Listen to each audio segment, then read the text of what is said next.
Omar, it's a pleasure to meet you. How are you doing? I'm good. It's a pleasure to meet you as well. Oh, I got to shout out my guy, Buck Doyle. He lives out there in Utah. Oh, wow. Um, yeah, former Marine, and that's my guy. We've trained together and stuff like that. He's a great human being. Do you come out to Utah often? That I wouldn't say often. I have, but he lives like way out. Like you fly into Salt Lake, and then it's like a 3 hour drive, and then there's like snow, and I'm like, wait a minute, it was just sunny at the airport. Why is it snowing? That's just Utah. It has nothing to do with the distance. First of all, I want to congratulate you. What a great job you did in The Devil You Know. It's such a powerful acting piece. Thank you so much. I really appreciate that. Thank you. Parts like this don't come along all that often, do they? No, they don't, and that's why I was so attracted to the role. And this all the inception of it was just a conversation. Charles Murray, who wrote and directed the film, we were having lunch one day, and he sort of pitched me this idea, and I was like, man, that's great. And he was like, and I was like, all right, send me the script. And he was like, I haven't written it yet. And then I was mad at him. I wanted to kick him in the foot because I'm like, why'd you get me all riled up about this great story? And it's been an 8 year journey Wow. to actually get the film made. But things came about, and we finally, got to have gotten to this point. So I'm really, really excited to share this with the audience. When you step into the skin of someone like Marcus, I mean, do you do a lot of research on what people like this go through? Do you call upon your own personal, journeys? Yeah, it's a little bit of both. And then there's this other segment that you have to create this human experience, right? And so the way that I'm a very visual person. So I looked at the character Marcus like if you could picture a Polaroid that's ripped apart, that has a bunch of tape on it, and then you put it back in the frame, right? So it's a long-winded way of saying he's a fractured human being. You know, this is a dude who's like he's battling with sobriety. He's just gotten a job. He's just opened himself up to possibly having romance in his life again. And then Charles and I were like, yeah, throw a grenade on top of all of that progression and see what's happening. You know what I mean? Yeah. He's kind of like the poster boy to we're our own worst enemies. Right, right. But also, and this is one of the big themes in the film is family, and it's instinctual to protect family. So with my character, he finds out that one of his brothers may have had something to do with something that's really horrible. What do you do with that information, and how do you deal with that in real time? So that's what's fun about, at least for me, watching audiences watch the film, because they're experiencing it in real time as he is. Because you don't know what you do. We always say, oh, if this happened, I'll do that, or if this happened, Tony would do that. We don't know what we'll do until the moment is happening.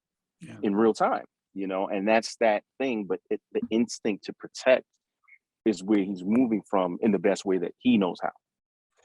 Yeah, I mean, I could tell that this was on the page, but you also have this great cast surrounding this all. I mean, yeah, everybody buoys everybody up. Yeah, for sure. And it was it was all organic, man. Mm-hmm. Like, sometimes you're in a cast and it's just like a very professional sort of we're here to work thing. But everyone's sort of in our cast, we sort of know each other in some shape, fashion, or form. And also, not for nothing, we did film this like in the pandemic.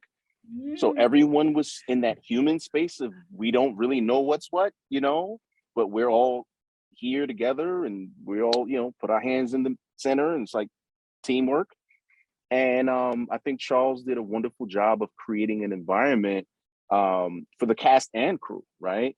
And just for it's speaking from the cast perspective, it's very important as filmmakers that you create an environment that makes it easy for someone to be vulnerable and do what they do, whereas the crew is a more technical thing. And, we had all these COVID protocols and so forth and so on. And it was annoying, to be honest, but because it's new to us, we don't know, but that familial aspect of it, it just came naturally, and even seeing like the dimensions of the women in the cast and like these 3 Black women, 3 different generations, and just how they kind of it's so subtle, but they sort of anchored everything, you know. Yeah, I think it's a beautiful piece. It is. Michael Ealy, I got to throw out some love to him because he's just incredible.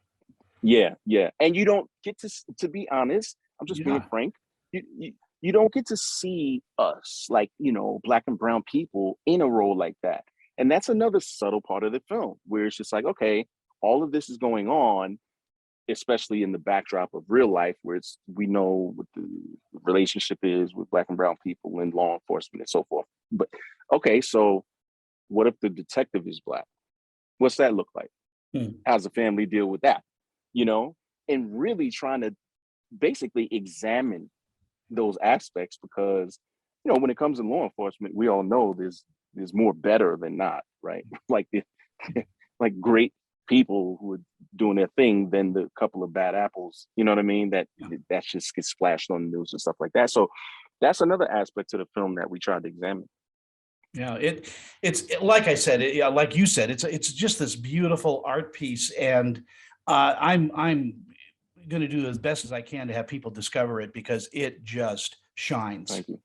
Thank you so Uh, much. I appreciate you, man. I can't let you go without just having a word or two about House, one of my favorite series. I mean, you did such a great job in that Thank you. with everybody. Hugh Laurie, I've interviewed him a few times, and he's just hilarious. I mean, he Yeah. comes from comedy, and to do Yeah. that must have been a great learning experience for everybody. Oh, it was a wonderful experience. Some of the best times of my life. I basically spent my 30s doing house, and Hugh is just a phenom. I mean, of an artist. I mean, this guy is musical. He's, as you just alluded to, he's a comedian. He's funny, but he has some chops on him. And I loved, you know, basically dueling with him every day. It was a duel because I feel like I got chops, so I'm not backing down, you know. Well, And you we do have just found chops. this. We found this chemistry between these characters where it was like, oh wow, we found this space that didn't exist prior to that, and it was so enjoyable. And salute to David Shore, that's my guy who created the show, Katie Jacobs. It was a really wonderful experience, and I'm so thankful for it because I'm so thankful to have had the opportunity to show those layers of my ability. You know, because prior to that, they're like, "Oh, that's the guy from this movie or that movie or whatever," and then you never would have seen that coming. So I'm thankful. As my dad would say, you're in the right business. I hope so. Yeah. Anyway, it's such a pleasure to meet you finally and have a little conversation with you. Congratulations again on The Devil You Know. It is beautifully, beautifully done. Thank you so much. I appreciate that, man, and thank you for your time.